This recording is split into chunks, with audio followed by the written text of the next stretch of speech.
Hi guys, Kristin here. Sorry for yet another unscheduled live.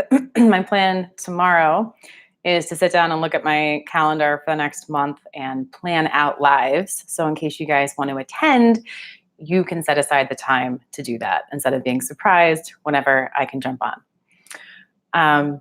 So that's what I'm going to do for you guys tomorrow. Today I have a little Q&A for you. One of my amazing, lovely commenters asked a question that I'm going to address. Before I dive into that though, I just wanted to talk a little bit about my life and give you guys some updates with what's been going on. I have decided to move, so I'm in the beginning process of moving, which is actually kind of exciting. I enjoy moving because it's a chance to kind of shed a lot of extra stuff and get rid of it. I've been able to travel all over the country the past few weeks. I've been to California. I was up in Maine. I live in Philadelphia, if you don't know that. And then this past weekend, I was down in Virginia. And coming up this weekend is my baby sister's wedding. She's 9 years younger than me, and I remember the day she was born, and it's really exciting to get to be in her wedding and watch her marry a man who loves her as much as she deserves to be loved. So lots of fun stuff happening and more fun stuff for me to look forward to this week. But it's also why I haven't been on top of my video game and why I haven't scheduled these lives yet. So big apologies for that, and I'm going to be fixing it. All right, because I love doing these with you guys. I love how we get to have an interaction because people can ask questions that I can respond to in real time, and we can get sometimes a little dialogue going around that. And for me, I think that's way more powerful to have a dialogue with you guys so I can answer your questions as soon as they come up, because I know on this health journey that every little answer you get spawns 10 new questions. So I want to be here to be answering those for you guys in real time. Okay, so little Q&A today, one question so far, and then if there are additional questions for people who hop on the live, I'll be answering those as well. So commenter Big Bob asked, what to do when feeling wired? You know, when you have that like wired but tired kind of energy where your body feels like super electric and you feel really energized, but there's that fatigue is still there. What to do about that, how to live with it gracefully. So I definitely have an answer for this. That's something I know really, really well from the early years of living with really severe chronic fatigue. I'd say the first thing when you have that wired energy is to remind yourself that it's not real energy. It's not the same as getting your health back and getting your energy back. That wired energy is false. And if you try to use too much of that wired energy, it is going to leave you in a big, severe crash. At least that's what happened for me every time I tried to take advantage of having all this wired energy. I would use it as my excuse to push myself, to catch up on things I was behind on, to go get a workout in, to catch up on the laundry and the dishes, to go for a walk, to go to an event, like whatever it was. I use it as my excuse to get back to normal life. And every single time I regretted it. Every single time the crash was so much bigger than when I would push myself without the wired energy. And I can't go exactly into why that is. I don't know the physiology behind it. And it's also partly because that wired energy can come from a lot of different reasons, okay? It could come from an adrenaline rush. It could come from a cortisol spike, which can be caused by different things. It could come from your circadian rhythm being off because you're not getting great sleep.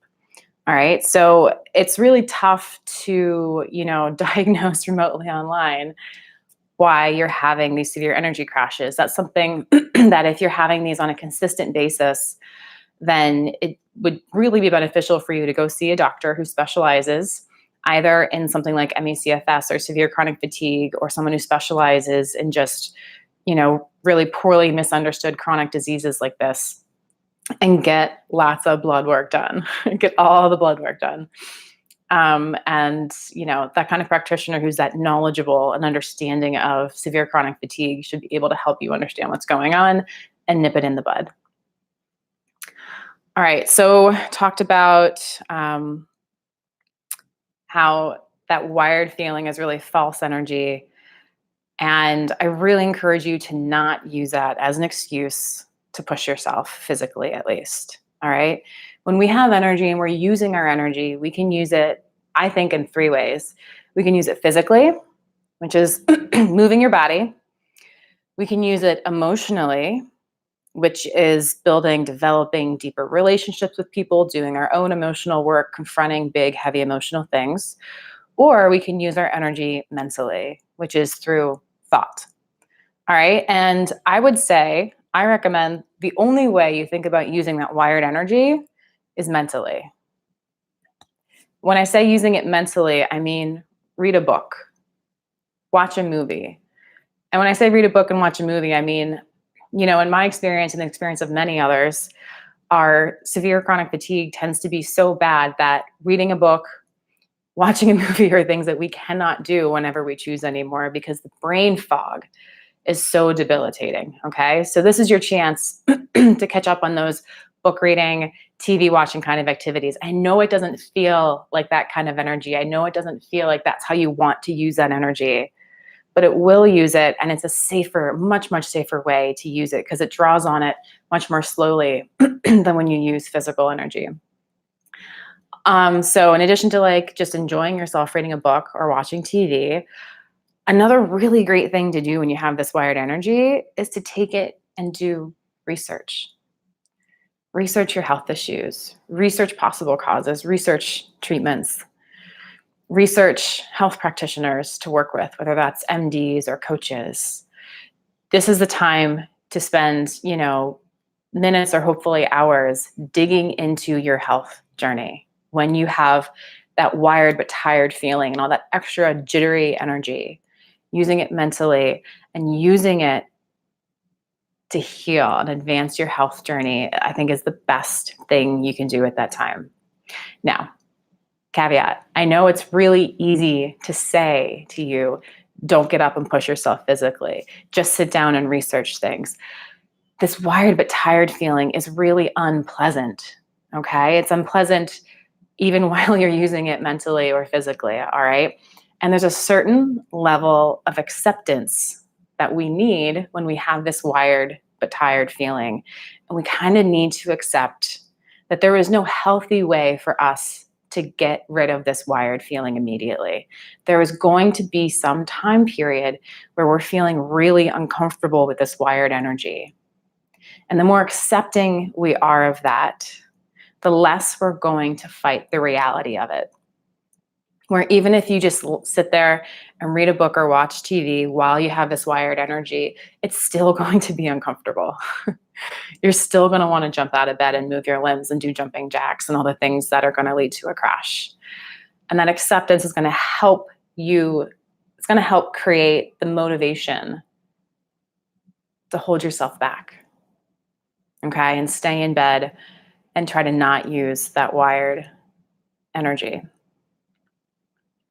And it's hard. So I wanted to create an example of that. It's like if we get a cold or you get the flu, okay, and it's viral, there's almost nothing you can do to shorten the duration of your cold or your flu. If it's viral, you're going to be sick for several days at least, no matter what. And even if you take things to treat the symptoms of that cold or flu, you're still going to feel kind of miserable the whole time, right? There's only so much you can do to alleviate that miserable feeling. And you just have to accept that miserable feeling and you just got to ride it out until that cold or flu is over. And I want to say that wired but tired feeling is kind of like that, where it's going to have a certain duration where you have that really uncomfortable amount of energy. And the best thing to do is accept that that's going to be uncomfortable and that's going to be there. And then hold yourself back. Don't push physically, and instead try to use that energy mentally. Now, sometimes it can feel overwhelming. I know there are times where like I literally felt like I was going to jump out of my skin. Like I felt like I was going to explode if I didn't get up and push myself and move around a little bit. And actually, side note, I experienced that a little bit this weekend actually. I for not for severe chronic fatigue reasons, but because I was out partying too hard and pushing myself too hard, and my sleep schedule got really off. And when my sleep schedule gets off, I definitely start to feel that tired but wired feeling. And and even though I'm well and I can work out whenever I want to again, I still know that that wired but tired energy isn't real energy. And I knew not to go to the gym and push myself through it because it would ultimately leave me more exhausted in an unhealthy way. So what I recommend doing to get through that uncomfortable feeling when it's really at its worst and you feel like you're having a hard time holding yourself back from doing unhealthy things, I recommend breathing through it. Not an easy thing to do, of course, because it's the last thing you want to do, lying there and breathing through it. But what really works, what worked for me when I was really ill, what worked for me yesterday, now that I'm healthy, is just taking a few minutes to lay back and feel my body just like jumping with this uncomfortable energy and allowing myself to feel it and accepting that it's uncomfortable and then breathing into it. Just long, slow, deep breaths.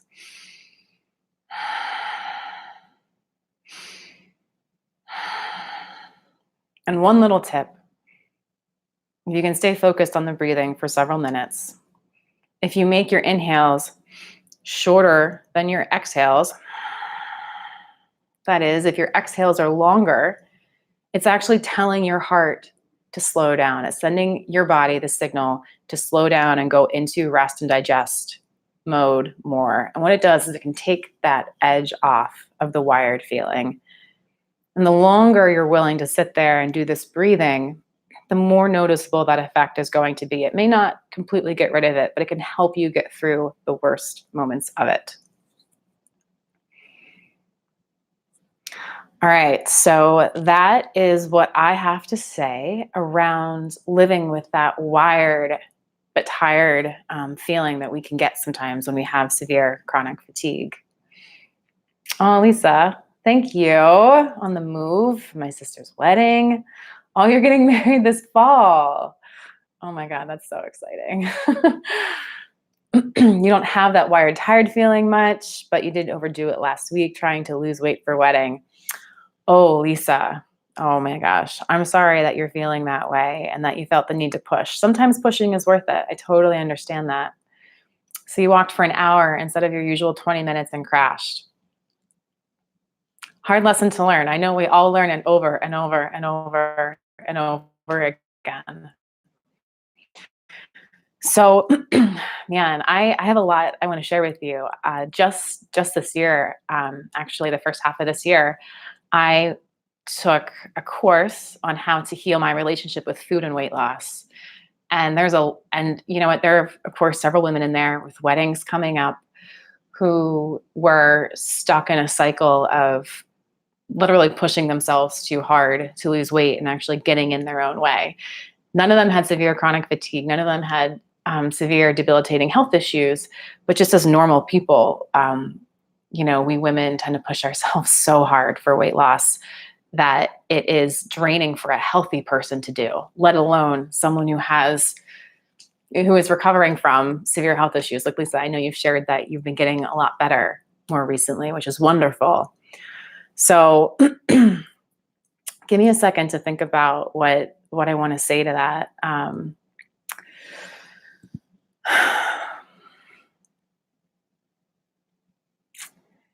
I think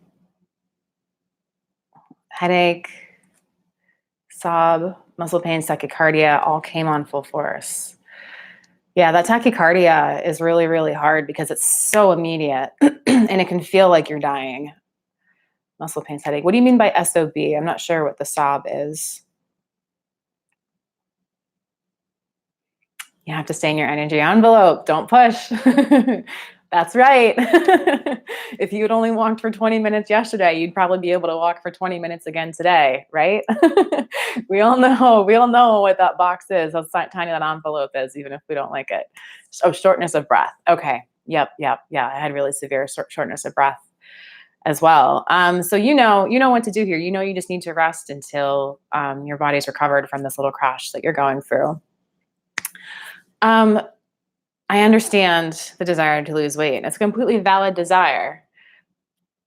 What I learned from this course, and partly applies to me because I don't have my own wedding coming up, but I'm in someone else's wedding this weekend, and there will be a lot of photos and everything. And there is definitely a little bit of a desire to lose weight and look as good as possible for my sister's wedding. I guess two big things came out of this course that I took, and when it comes to things like weddings or big events, and one of them is to sit back and kind of picture yourself 50 years from now, 60 years from now, and let's say you're on your deathbed and you're looking back at your life. What do you think is going to be more important to you? Are you really going to be thinking, man, I should have lost another 10 pounds for my wedding? Or are you going to be thinking, man, I really wish I had enjoyed my wedding day more and thought less about what I looked like and enjoyed those moments I created instead of thinking about my weight and my looks the whole time? And what most people come to is that, down the road, what really matters are the memories that you create and how you felt on your wedding day. And being able to remind yourself that this day is about joy and about love and union and happiness. It can take the emphasis off the weight loss. Yes, it's true. The pictures will still exist. The videos will still exist. People will still see you in that dress. But the best weddings I've ever been to, the weddings that set the standard for me, the weddings that created the atmosphere that I want for my own wedding, are not the ones with the skinniest brides. They're the ones where the bride and groom created and shared this beautiful feeling of love, this beautiful feeling of closeness for everyone. And the focus was really on connection as opposed to how everyone or anything looked. And I can say this, it's not easy to just suddenly shift your mindset this way. It's a practice every day, reminding yourself about the feeling you want to create on the wedding day and choosing to focus your energy and efforts on creating that feeling instead of creating the weight loss. Yeah, we all know. But it's not easy because we've been so conditioned to care so much about how we look. Oh, you're going to write your own pre-vows? I've never even heard of pre-vows. I don't even know what that is. That's so cute. So in addition to making it a daily practice of reminding yourself what energy, what feeling you want to have on your wedding day,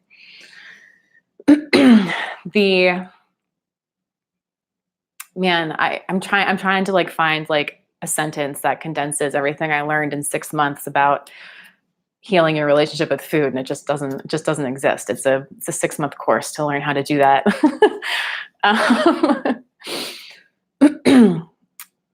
But since you're still living with severe chronic fatigue, and since you still have a limited energy envelope, I think it's really about remembering the lesson of the hare versus the tortoise, where the hare can go fast and he can seem like he's getting ahead, but very quickly he gets passed by the tortoise because the tortoise is there, living within his limited energy envelope, living within his limited speed, but he's still getting places. And it's about honoring yourself. And when you honor yourself as a whole person, as more than just a number on a scale, life really starts to change and open up and get a lot more beautiful too. So, I wish there was some huge nugget of wisdom I could give you in one sentence, but it's just not It's just not coming to me. Yeah, the weight loss thing is hard. So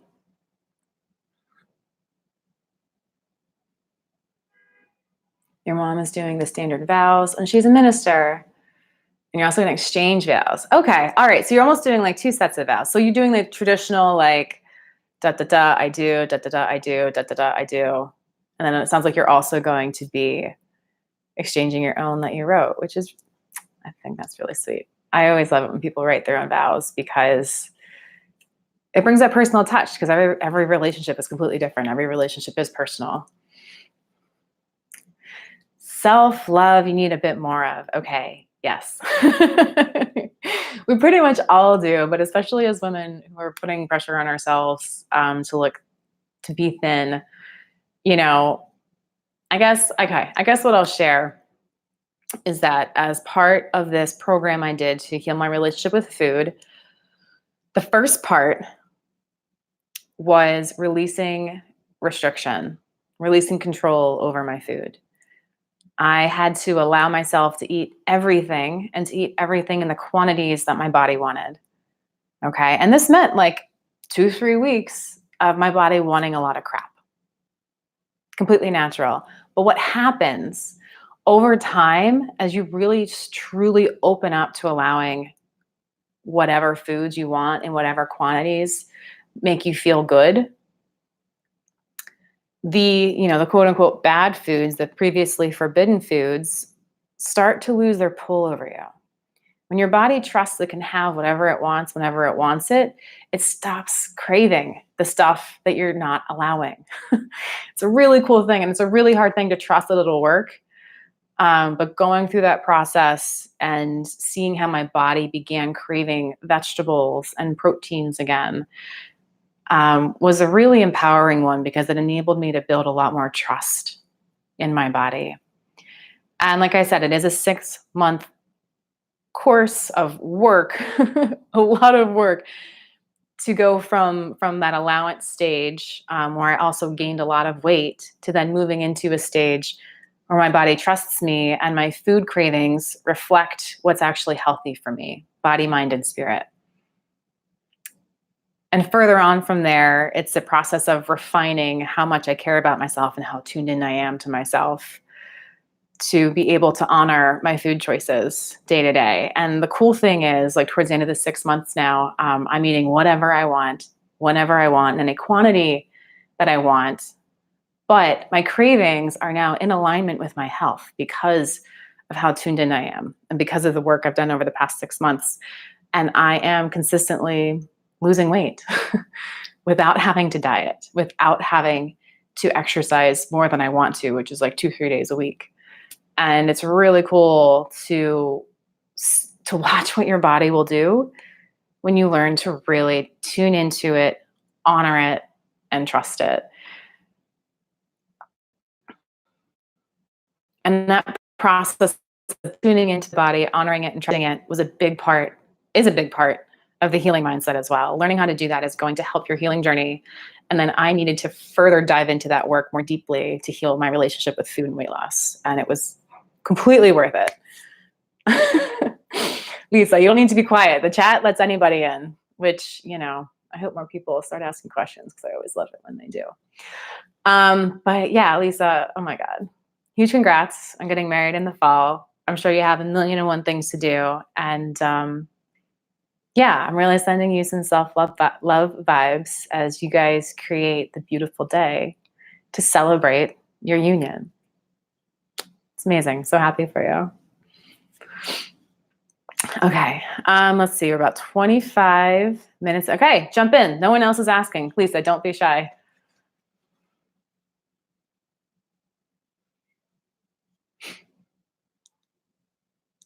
Okay.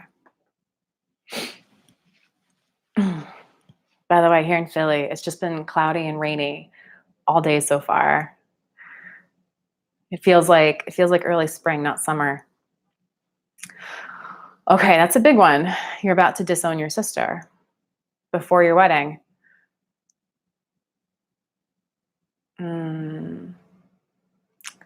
Yeah, Lisa, that's really hard. She thinks that all you have is anxiety. She clearly doesn't understand, and there's clearly something going on her end where she can't accept what you're telling her, and she has to try to project onto you what she thinks is wrong. Yeah. Yeah, I'm sure you have been crying.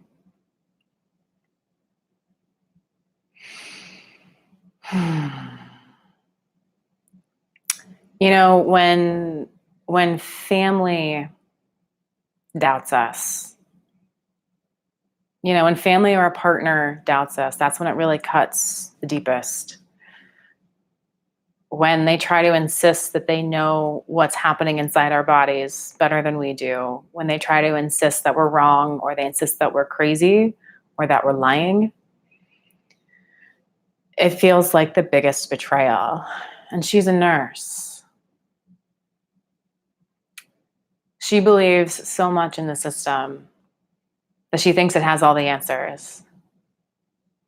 And I don't understand why we have this misconception that doctors and nurses have all the answers, because they don't. There are plenty of things that medicine doesn't understand yet. Even though a few things have been found for you, she clearly doesn't think that. Clearly what has been found isn't enough to explain everything that you're going through, which is probably her point. But what she doesn't understand is that there are still other things that haven't been found yet. Like, how long did you have to search and hunt and ask for tests to be done before you found those few things, right? If you keep testing, if you keep looking for the right practitioners, the right people to work with, you can continue finding things. Because it is so hard, Lisa. And, the hard thing is there's no reasoning with someone like this. Like, her belief that this is anxiety isn't just a logical thing for her. It's not a simple like A plus B plus C. Because if it was, she'd be reasonable and say, oh yeah, maybe there are other things. Or, oh yeah, maybe I don't understand what she's going through. That's what a reasonable person thinks. A reasonable person doesn't dismiss and disown everything else that you're telling them just because they don't understand it. For whatever reason, when these things happen, there's an emotional component to it that's driving them to push this belief on you. And we don't have control over that. We can't control what they believe and how they feel about what we're going through. We can try to inform them. We can try to persuade them. We can try to show them we care enough to keep the relationship going or the dialogue going. But, I don't have anywhere near all the details of your situation. There can come a point, which it sounds like you're at, where keeping the relationship open is more harmful to you than helpful. And when you're recovering, it's a good thing to be selfish about your health. And I know that's so hard and not what we want to do. But the best thing we can do for ourselves and the best thing we can do for people in our world is find out what we need to get healthy as quickly as possible. Because we benefit and they benefit when we have our health back. So, I'm really proud of you, Lisa. It's a really, really hard thing to decide to do. It sounds like you've decided to do this, or you're about to decide to do this because things have gotten so bad for you, and you don't want her at your wedding. You don't want her spoiling that day. You don't want her casting a shadow over the day you marry this amazing person. Yes, you do need people who respect and believe you, and you need your energy and to not argue with her. And I applaud you for knowing that and for setting that healthy boundary. This is a great example to everyone who sees this of how to handle a hard change and why we decide to make those changes. So Lisa, really hard work, and I'm sorry you're going through this, but I hope that someday you and your sister are able to reconcile this. But until then, I respect you for knowing what your priorities are in life and holding to those. And if there's any deeper question you have around that, like, I'm happy to talk about it here too. Or, if you want to let us know how it goes after it happens, I'm sure there are people here who would like to understand how you did that and how it went for you as a real life experience. Yeah, right.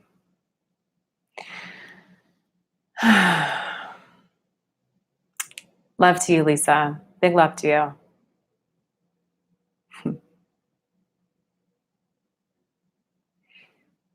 Yeah. All right, hitting the half hour mark. Do we have any other questions today from Lisa or anybody else? I'll give it a few moments.